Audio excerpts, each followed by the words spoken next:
might be a Viking or a Saxon or a Roman, but tell me, do you like 'em? Would you sex 'em? Would you bone 'em? Would you go to bed with King Ethelred? Would you bonk William the Conqueror up in the sheets with Samuel Pepys? Mussolini was a mean, he led a fascist insurrection, but does he make you creamy? Does he give you an erection? Would you pork Richard the Duke of York? Does a boner start when you think of Bonaparte? Are you sexually aroused at the thought of Pol Pot? Historical hot or not? Hello and welcome to Historical Hot or Not, the only history podcast that looks at the life and times of history's most celebrated figures and asks, yes, but would you? I am Aidan McCaffrey, I am not a historian, and this is... Catherine Mather, and I am also not a historian. But we are comedians, and we are horny for history.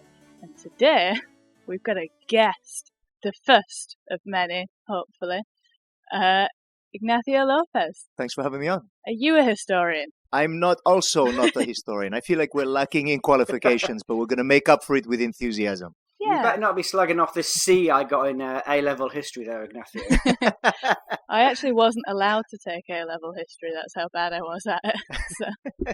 Well, it was all a long time ago, wasn't it? So it's fine. It doesn't matter. I mean, I'm hoping that one day this podcast will get to the point when people will go, shall I listen to Dan Snow's history podcast? No. Shall I listen to Greg Jenner? No. I'm going to listen to that guy that almost flunked his A-levels in history, Aidan McCaffrey. And that girl who did flunk her A-level in history, Catherine Mather. Joined this week by a comedian who never sat an A-level in history. So we're getting there. So Ignacio, to people who don't know about you, do you want to tell us about yourself, what you do? And also, perhaps, your relation to history. Sure. Well, I'm a Spanish-Welsh comedian. I mean, that's the simple version, but I got family from all over the world. And I'm fascinated by aspects of history, and I like to talk about them a bit in my stand-up as well. So I talk, in my last comedy album, I talked about things like the Spanish Civil War, the Armada. I try to make it really applicable to British people as much as I can. They don't want to hear about the history of tapas. They want to hear about Britain beating Spain just off the coast of France. That's what they want to hear about. Yeah, that's how you win over a UK audience. Hey, remember that time you guys kicked our ass? Well, I talk about it very flippantly. I certainly revise. There's always different perspectives to history, isn't it? And I'm there to give them another version of it, maybe. Absolutely. You're our first guest, and we did have a debate about to what extent do we cater to the guest. This one isn't hugely catered towards you, but an aspect of Spain's foreign policy and history does come into it a bit later. Cool. I'm hoping to learn. That's what I'm here for. Well, you've come to the wrong podcast if you're coming to learn, mate. Just putting that out there now. We're here to objectify. I'm sure Ignacio knows, but do you want to explain to perhaps new listeners what the format of Historical Hot or Not is, Kath? Of course, yeah. So each week, episode, whatever, I still don't know the interval that these come out in. That's Aidan's territory. We discuss a certain figure from history. We begin with a superficial assessment. We just objectify the hell out of them, have a little look at the picture that they've used for their profile image on the historical dating app that we use, eTrost. After that, we find out a little bit about the personality, see if that changes our opinion on them, and at the end, we'll decide whether we would bang them, and if we would, they end up on the Bayeux Tap Tapestry. If not, we forget they ever existed. Do you have a pre-existing crush from history?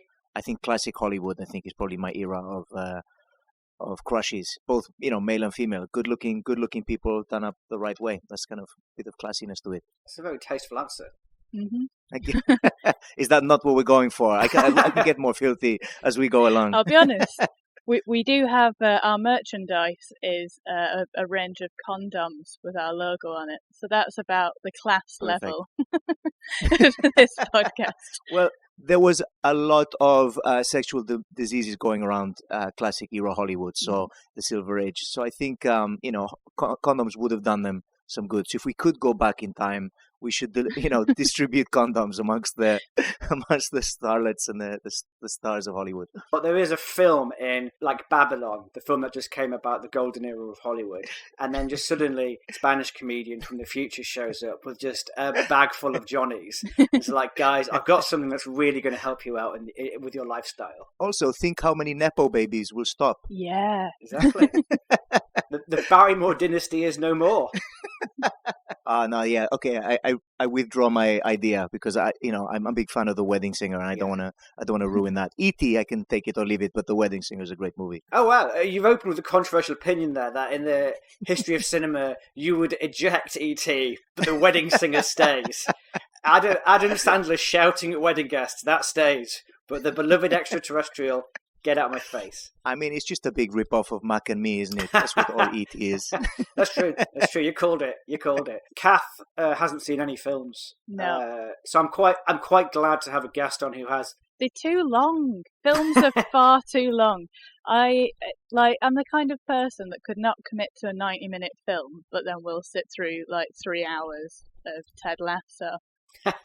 Yeah, this is why I don't watch as many TV shows, because I have to finish stuff. So if I start watching a TV show, I'm like, I have to watch the entire thing. Whereas a movie, I can be done in an evening. I'm not going to be awake all night, unless we're talking like Police Academy movies with so many sequels. I'm like, I'll be there well past dawn. I mean, yeah, the Police Academy series is very much the Wire of zany police comedies. You've got a lot of commitment there. You're talking my language. I have this constant debate with my wife because she's like you, Kath. She says, "Oh, but it's too much commitment." But yet, what she's proposing is we watch 7 years of television. Yeah. You know what I mean? In the form of some sitcom that was made in the 90s. That's so much more commitment, and it might end up be shit. Whereas a film could be shit, but pretty quickly. Well, sometimes I think, as much as I hate the networks canceling TV shows, I feel like sometimes they're doing people a favor. When you get to kind of like season 7 or something, you're like, this should have wrapped up 3 series ago. And then they cancel it and all the fans are like, no, please bring it back. I hope it goes to another channel or whatever. And I'm just like, no, let it die. Let it die. Watch a film. That's the other thing, isn't it? The Americans will make about 27 episodes a series. Whereas the Brits are like, It ran for 12 series and there were 3 episodes in each. There's more episodes of Scrubs, the TV show, than there are doctors in the UK. Historical hot or not? If you would both like to open your eTrothed app, and by that I mean, Kath, can you text the image that I've just texted you to Ignacio? Because I don't have his number. This is Theodore. In this photo, he is 26 and he is from New York. Ignacio, do you want to talk through the image we're looking at? Is this giving you erotic feelings or not? I mean, it's a very masculine image, isn't it? Especially kind of like Western American kind of style of masculinity. He's holding a rifle. He's wearing what I can only assume is multiple garments made of the pelt of at least 16 different dead animals. There's a lot of animal murder has happened to gone into this picture. I don't think that PETA are using this for their marketing. Or they are, maybe. I don't know.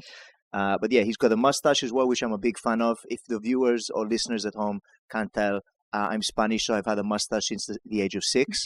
And this is, it looks like a good-looking chap with a nice facial hair going on there and a very stoic pose, holding a rifle. I know you're not a big fan of mustaches, are you, Kath? Is young Theodore winning you over to the Tash team? The train to Tash City. No, you know what? I think it just takes a special type of face to rock the stash, doesn't it? And I think he manages to do it.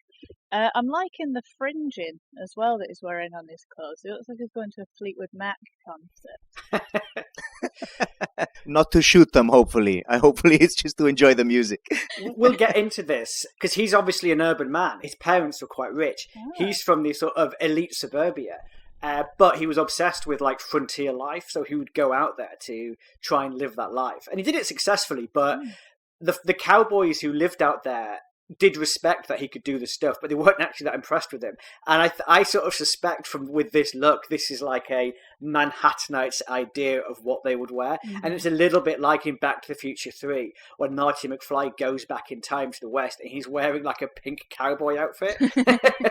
We look at this and think, look at that brooding masculinity, but I'm not really sure the cowherders of Western frontier America in the 19th century necessarily had the same reaction to this that we did. So to them, he's just like popped into Love You Babes in the Arndale Centre, that fancy dress shop across the way from Argos.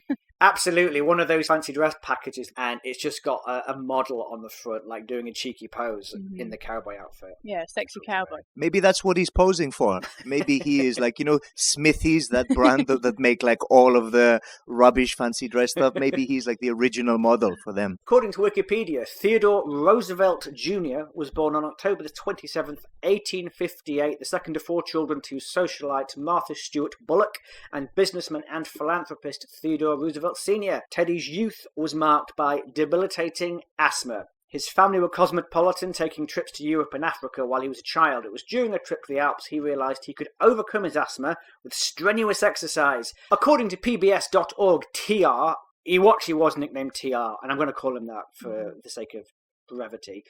TR had a lifelong interest in zoology, which began at age 7 when he saw a dead seal at a local market. After obtaining the seal's go on. No, it's just a mental thing to think at 7. Oh, look, a dead seal. This is going to be my life now. I think it's a really natural thing, because I think as a kid, your kids sort of are quite morbid in a weird way. And if you saw a seal's head, it would blow your head off. Yeah. It would blow the seal's head off, change your life. David Cameron would put his dick in it, wouldn't he? Well, it would at this time it would be William Gladstone putting his dick in the seal's head. But anyway, Roosevelt and two cousins formed what they called the Roosevelt Museum of Natural History after he obtained the seal's head. Having learnt the rudiments of taxidermy, he filled his makeshift museum with animals that he killed or caught. He then studied the animals and prepared them for exhibition. At age 9, he recorded his observations of insects in a paper entitled The Natural History of Insects. Ignacio, what is the most significant paper that you wrote pre-puberty? Oh man, I was mainly just drawing pictures of Batman. I wasn't... Like, that's quite impressive. I mean, say what you will about how annoying it is. Kids are on, like, Minecraft and stuff all the time, 24/7 these days. But at least they're not stuffing dead animals and presenting them and writing papers about it. I'm sure that's the early signs of a psychopath, right? Is that not... This is the problem, isn't it? Rich parents and kids. Don't be supportive. Yes. Do not support this shit. Like, discourage their weird interests. Get him a xylophone. Just anything. No, I'm not taking the dead seal head home. I don't care how much you cry. My dad was very much one of those dads who was like, when I was a kid, I had a stick, and that would entertain me for the rest of the afternoon. Reading this, I'm one generation removed from his dad and their dads who are like, when I was a kid, all I needed to entertain myself was a dead seal's head, and that would keep me occupied for a good week. According to History.com, Sarah Watts, the author of Rough Rider in the White House, TR was the product of being labelled a wimp by his father. TR was homeschooled and later attended Harvard and Columbia Law School, but dropped out to become a politician. According to William Roscoe Thayer's Theodore Roosevelt, an intimate biography, and David Maiden's Theodore Roosevelt, TR disregarded the advice of a doctor who, upon his graduation from Harvard, said that he should avoid strenuous activity and get a desk job. Instead, TR took up exercise in the form of boxing, tennis, hiking, rowing, polo, and horseback riding. As governor of New York, he boxed with sparring partners several times a week, a practice he regularly continued as president until one blow detached his left retina, leaving him blind in that eye, a fact not made public until many years later. He also practiced jiu-jitsu and continued his habit of skinny dipping in the Potomac River during winter. Ignacio, are you a sportsman? Do you like strenuous activity, or do you prefer to deadlift the television remote control each evening as you channel hop looking for the best cookery show? I enjoy sport. I don't really play much anymore, but this really sounds like he was overcompensating for something. As soon as his dad called him a wimp, and that was his nickname, he was like, well, I'll tell you what, mate, I'm gonna do every sport. I'm gonna get my eyeball punched off. That's what he went out. He's clearly trying to prove something, and fair play to him. It sounds like he got there. Well, I love that being president isn't enough. He got his eye punched out during the presidency. he was in charge of the most powerful office in the land and emerging one of the most powerful offices in the world, and he's just in the back room having boxing matches with the kitchen staff. This'll show you, Dad. Well, it beats writing legislation, doesn't it? Because that stuff can be boring, Oh, yeah. you know. So, Kath, we learned there that Theodore Roosevelt, when he became president, used to skinny dip in the Potomac River. How would you feel, Kath, if your Instagram feed was full of images of Joe Biden skinny dipping in Martha's Vineyard, or Richie Sunak having a nude swim in the Thames? Is this world leader material or not? The thing is, he looks much hotter in that photograph, doesn't he, than Biden and Sunak currently. So, Yes. I mean, if that photograph version of Theodore Roosevelt is getting his knob out, sure. It's not, though. No. He did put on a few pounds before he became president, so I don't think you're getting that hot young rancher look. See, that's disappointing. Imagine how big he'd been if he hadn't played all those sports. But that's the thing. This is what I don't get about the guy. Like, if you just do a general Google image search on Theodore Roosevelt, because I'll just say as well, this episode, I'm just going to focus on his pre-presidency, just because otherwise it'd be here forever. Yeah, you Google Theodore, he's like a fairly big guy. What calories were being burnt? Or, how much food was he eating to sort of make up for all the effort that he was losing from the 17 sports he seemed to be practicing at any one time? But then I guess it's a different kind of physique, wasn't it then? In that, Yeah. nobody lifted weights. You'd go boxing, or you would do just, instead of, now we go on treadmills rather than running and shit. They were just in the real world doing real things and looked like real people. It's interesting how, the ideal of masculinity in terms of physical strength changes. I saw an image of Hugh Jackman as Wolverine throughout the US, a role he's been playing for 20 years now. Fuck off. And he's playing him again in the next Deadpool film.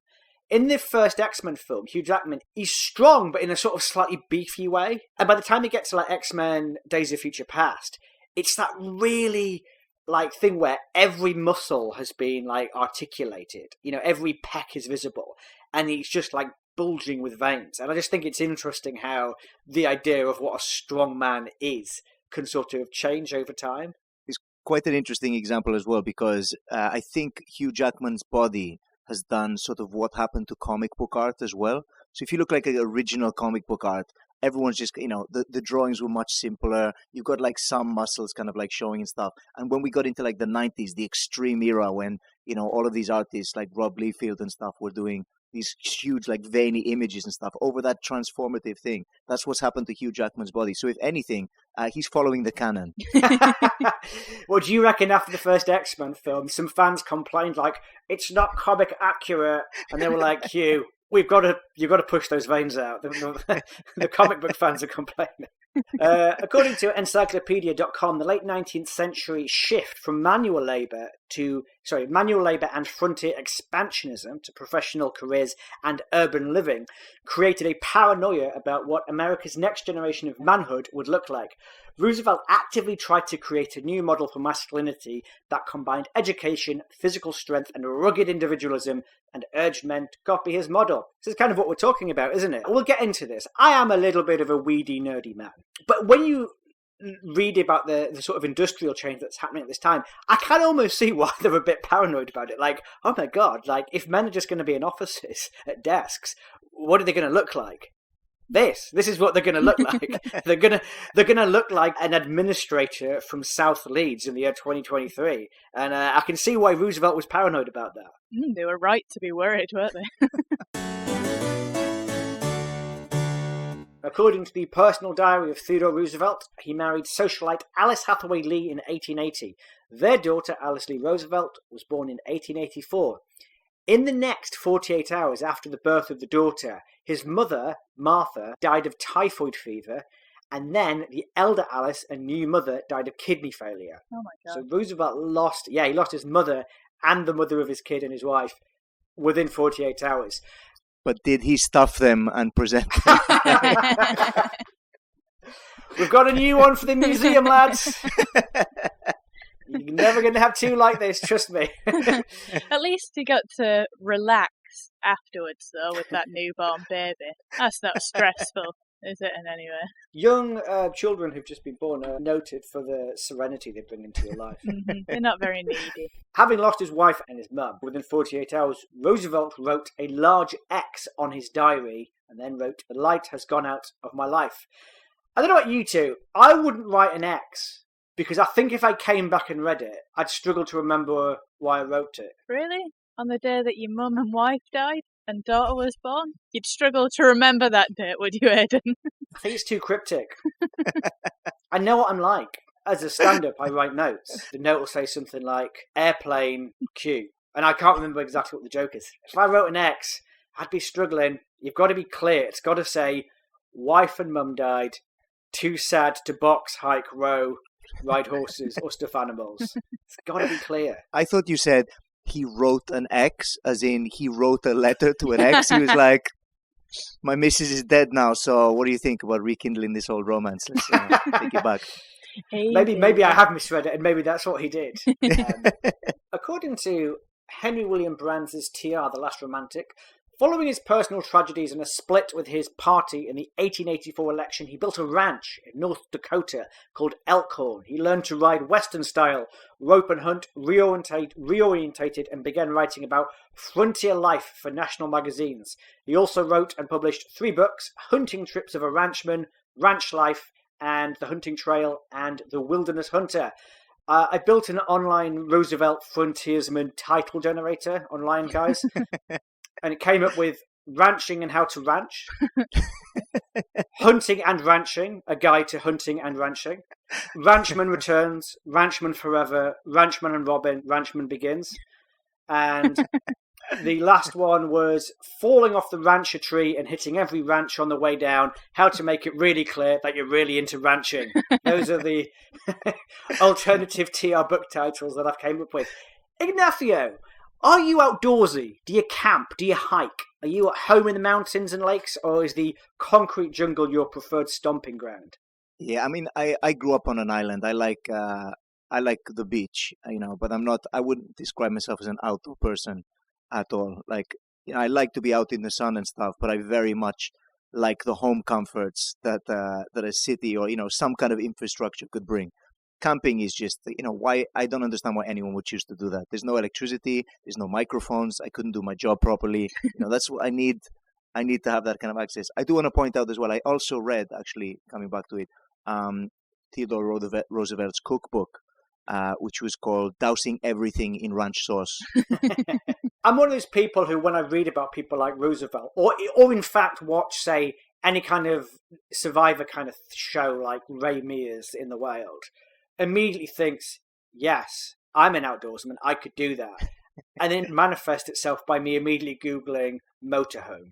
Do you know what I mean? Like, I've got a very 21st century idea of what being an outdoorsman's like, and it's basically being an indoorsman, but you just happen to be on wheels close to a lake. I do think, you do kind of adapt to your environment and what you grow up in and stuff like this. And especially now, because I'm a stand-up comedian, I kind of judge anything based on that. So if I walk into a room, you start making, start map out your survival chances, and you're kind of like optimizing it. So you kind of walk into a room and you're thinking like, where's the audience at?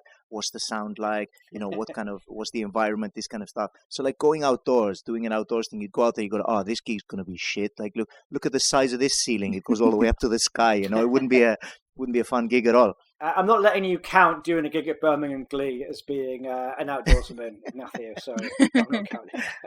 No. According to History.com, inspired by Roosevelt's Pains to the Cowboy, the writers Wister and Remington collaborated on an 1885 essay in Harper's Monthly called The Evolution of the Cowpuncher. The cowpuncher is, I had to look this up, it's just another term for cowboy. Oh, I thought it was a euphemism. Yeah. I tell you, I went slightly related. I was in a pub in Shaw, which is back in Lancashire, and there was a lady in there, and she got her hand in a cat's, and I was just at the bar, just making a conversation. Oh, what happened there? And she went, I punched a horse in the face because it was looking at me funny. What the fuck? And broke her fist. Wow. I think she learned a valuable lesson Don't. about taking on horses. And the horse didn't even flinch. No. Don't punch farm animals in the face. I do like the term cowpuncher. I think farmers should now have similar names like cowpuncher, pig wrestler, horse lamper, sheep decker. Yeah. I think that's the direction they should go in. Chicken kicker, it makes sense. Mutton twatter. Mutton twatter wins. According to the National Park Service.gov, in 1886, Roosevelt served as a deputy sheriff in Billings County, North Dakota. Oh, by the way, this period is when the photo is from that I showed you at the beginning. He reportedly chased 3 bandits up an icy Missouri River when they stole his boat, hunting them down over 2 weeks with 2 colleagues. When he eventually caught them, he removed their shoes, which then was a replacement for the lack of handcuffs, as being barefoot in cactus country is effectively immobilizing them. And he did all this as a point of principle. He could have just let them go, but he was like, no, I want my boat back and I want them to pay for the crime. On this 2-week trip, he took with him coffee, flour, bacon, and a copy of Anna Karenina, which he read on horseback on the way back. Isn't it dangerous reading a book on a horse, though? Is that not the equivalent of, like, reading a book while you're driving? Like, what if the horse just goes wherever? What if you don't notice that the horse is, like, looking at the woman weird? And she comes over and punches it in the face. Yeah. Like, you've got to be aware these things are there's potential for this happening. Roosevelt wouldn't have seen that woman coming because he's too busy in his Tolstoy. Exactly. I think the trick is to read the book to the horse. Mm-hmm. Makes sense. You've got to involve them in it. Yeah. The horse also wants to know about 19th century Russian nobility. You know what I mean? Yeah. If you're well trained enough, and obviously he's been riding horses since, a child or whatever, when he got into it. So he's going to be very well versed in doing all kinds of manner of stuff, equestrian sort of activities. But reading, that's really showing off, isn't it? Yeah. That's the kind of thing, like the kid riding a bike who's kind of like, no hands. Imagine if he was then reading some Tolstoy. That's another level altogether. I bet as well he wasn't even sitting. I reckon he was standing upon the horse reading Anna Karenina all the way back. It's like, lads, are you getting this? Yeah, Teddy, we saw you standing up, you're reading the Tolstoy. Yeah, we get it, Jesus Listen, Christ. dickhead, there is no way that you're keeping track of all of those Russian names whilst riding a horse. Morris Edmund, in The Rise of Theodore Roosevelt, said that his herd of cattle and half of his investment was wiped out by one severe winter, so he went back to New York. According to the historian Catherine Forsland, he remarried his childhood friend Edith Kermit Carow, and they had 5 children. Edith was, incidentally, at his first wedding to the woman that sadly died. That's the ex he wrote to. Yeah. Dear Edith, the wife's gone, and you'll never guess what I can do on the back of a horse. He later became president of the Board of Commissioners, where he appointed recruits based on their physical and mental qualifications rather than political affiliation, and closed corrupt police hostelries. This was based on 19th century progressivism, which was kind of about meritocracy and professional administration. Still active in Republican politics, he was assigned by President William McKinley to be the Assistant Secretary of the Navy. While doing his job, he helped organize the naval war against Spain in the 1898 Spanish-American War. He then quit his job to join a volunteer cavalry called the Rough Riders, who helped drive the Spanish out of Cuba in the decisive Battle of San Juan Hill. Ignacio, you are of Spanish descent. Do you know much about the Spanish-American War of 1898? I know a little bit about it. This has put a bit of a dampener on my feelings about this guy because the loss of that war, it kind of spun Spain into a bit of a decline for a long time. It's kind of what pushed them towards fascism and was one of the main causes of the Spanish Civil War. So, if anything, this guy helped the fascists. That's what I'm trying to put out there. That's all I'm saying. Can that be put on Roosevelt? Because I think from their view, Spain were being fairly unpleasant to the Cubans. They had concentration camps going on. Obviously, I don't want to make it seem too simplistic. It wasn't totally some kind of war of noble intervention, because ultimately they then spent the next 30 or 40 years kind of lording it over the Cuban economy and taking large percentages of sugar trade and stuff like that. Yeah, and as we know, America and Cuba are now the best of friends, so it all worked out okay. They've never done anything bad. to Cuba, have they, America? No, Spain are definitely the bad guys in most of their historical interactions with other nations. So I'm not making any excuses for them whatsoever. We're not even good, to our own people in history. Like the Spanish Civil War was a bit of a mess. But well, I'm not saying you're right. But then I suppose if we're getting into that, aren't all countries dicks to their own people at some point? Exactly, yeah. So, it's kind of, I think it was just America's turn. By winning that war, they took the mantle of like the Spanish colonial sort of past and history and their actions and just ran with it for a few decades. I don't know. Are they still going? I don't know. Is America still a country? I'm not sure.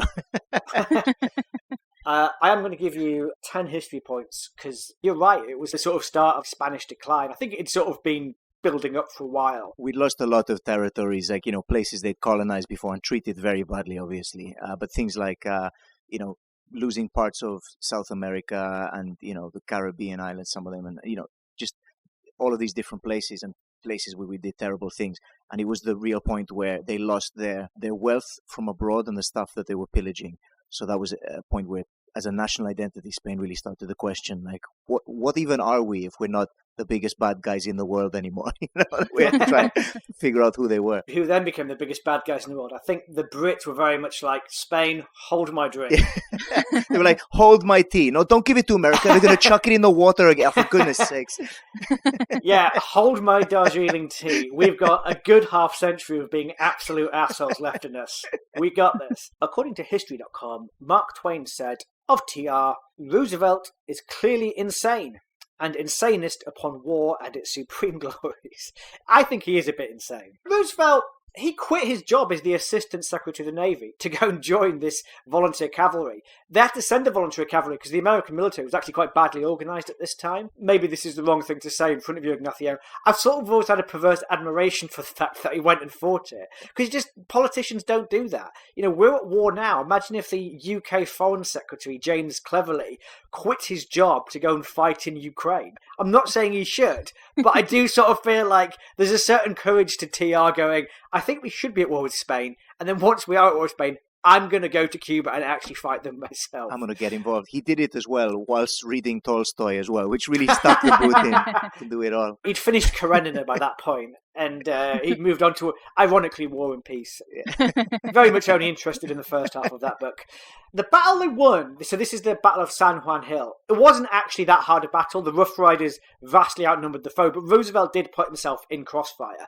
Ignacio, something that often comes up on this podcast when we're discussing leaders from history, wars they fought, is what would our role in war be? If I had to go, I'd want to be in the kitchen a good few miles from the front with some fucking massive air defenders on. That's how I see myself in the war. Would you go to war? If I had to, I'd probably just something to do with morale. I'd be on the front line just trying to crack jokes, just trying to entertain the troops, just trying to keep them happy. You very much see yourself as Bing Crosby in any war situation. Yeah, definitely. You mentioned the Spanish Civil War earlier.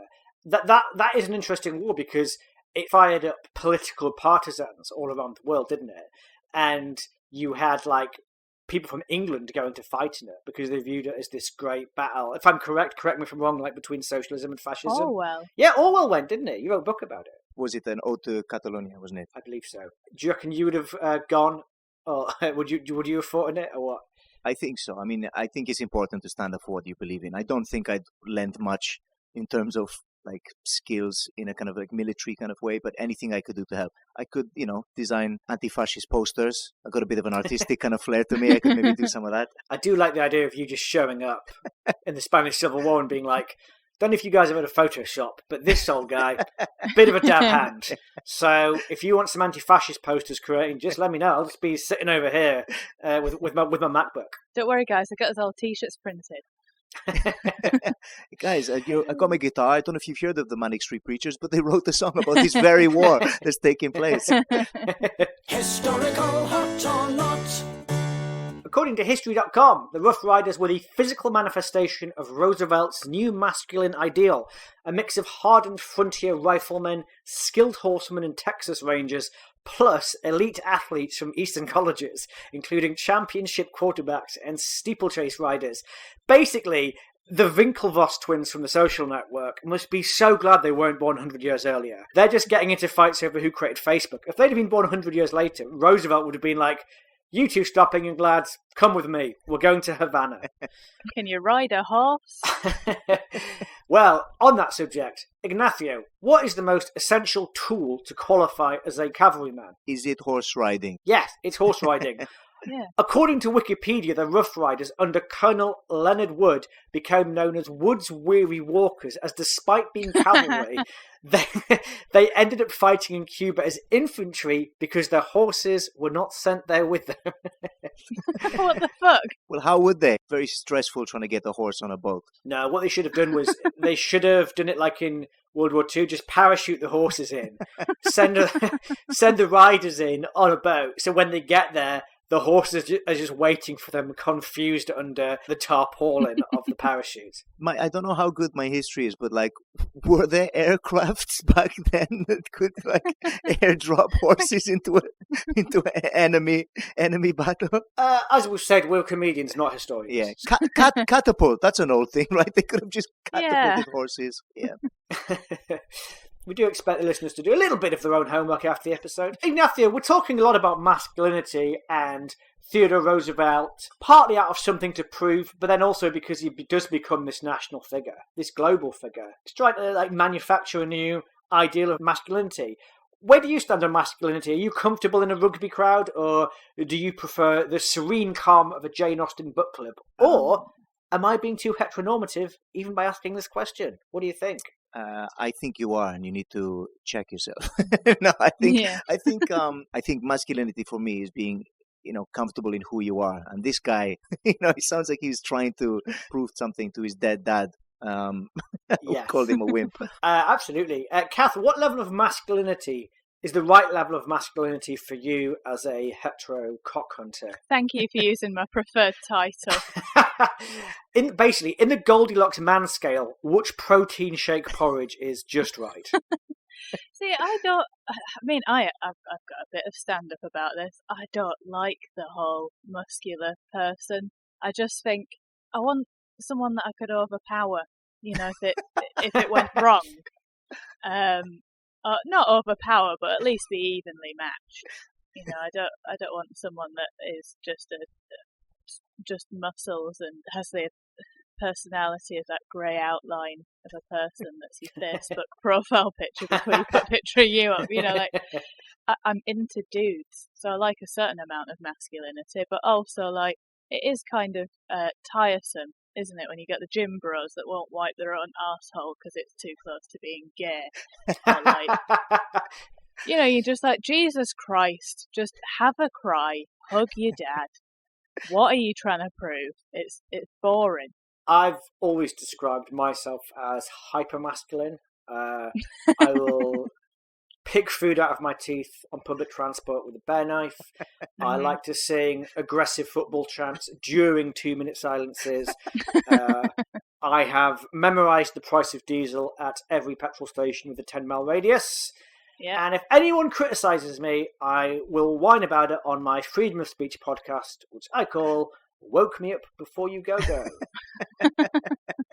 I'd call it the sister podcast, but I'm too masculine. It's the brother podcast. Woke me up before you go, and then underneath in brackets, trigger warning. Exactly. Race! Theodore Roosevelt. According to Wikipedia, Roosevelt gave a speech convincing delegates to nominate the African-American John R. Lynch, to be the temporary chair of the 1884 Republican National Convention. According to the Black History of the White House by Clarence Lassagne, Roosevelt, while governor of New York, frequently had black guests to dinner, and he sometimes invited them to sleep over. Kath, have you ever tried to improve local race relations by inviting people of colour over for sleepovers? I don't ever want anyone to sleep over at my house. I hate having people in my house.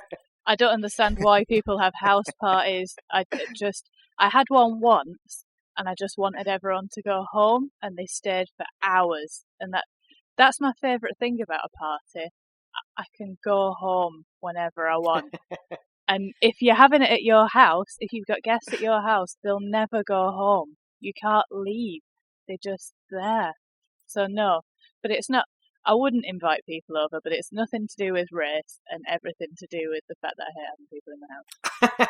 I'm going to interpret that as you'd rather your neighbourhood descends into racial unrest than just have one person sleep on You your know couch. what? That's how I'm As long as I can lock my fucking door and pull the curtains too, I do not care what's going on outside.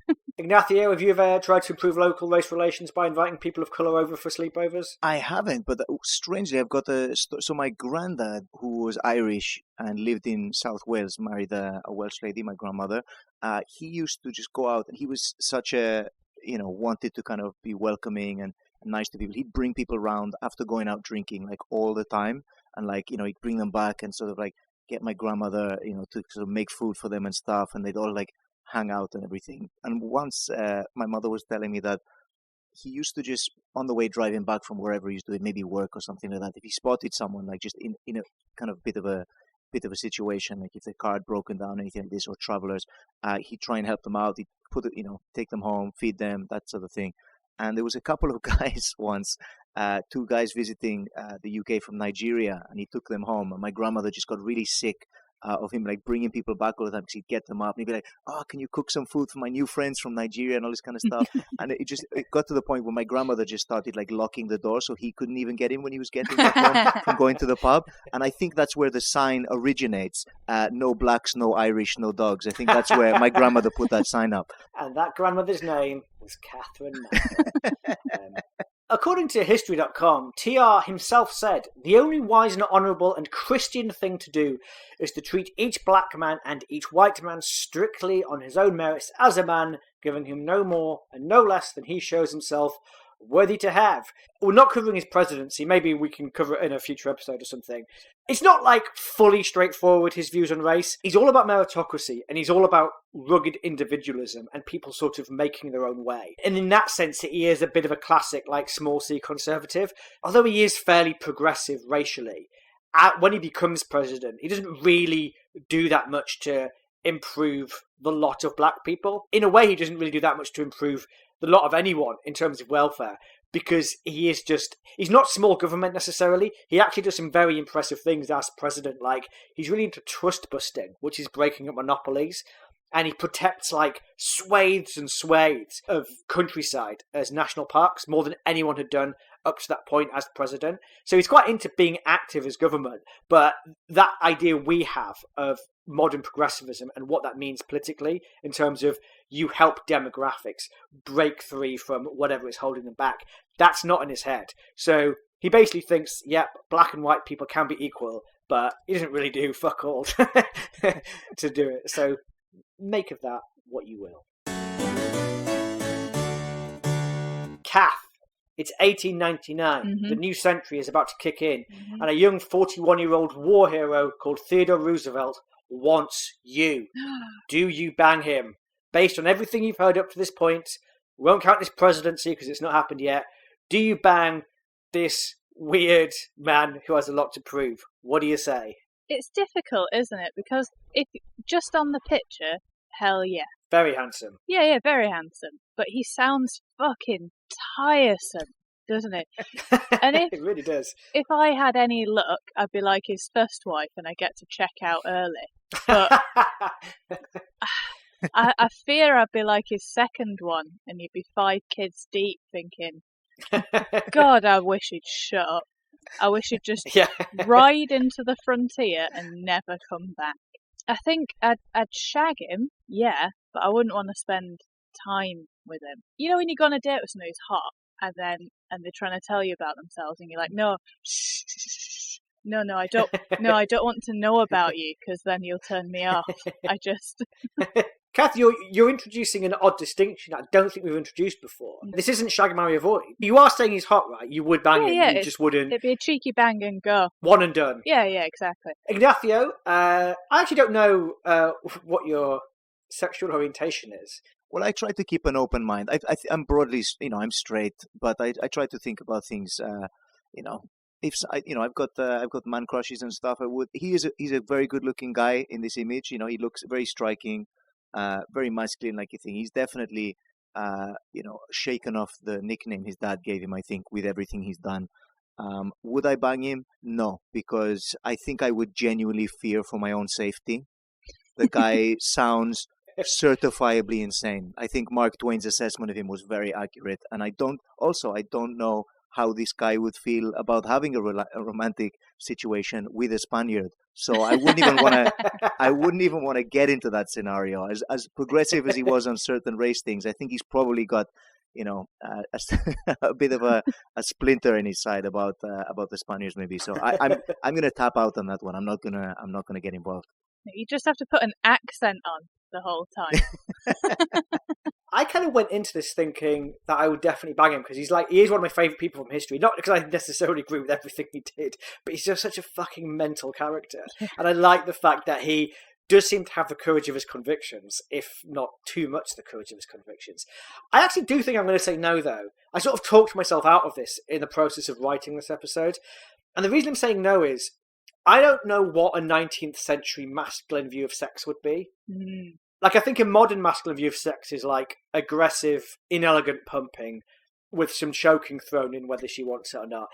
I suspect TR probably made love with spurs on whilst also ripping the hide off an elk. And I'm just not sure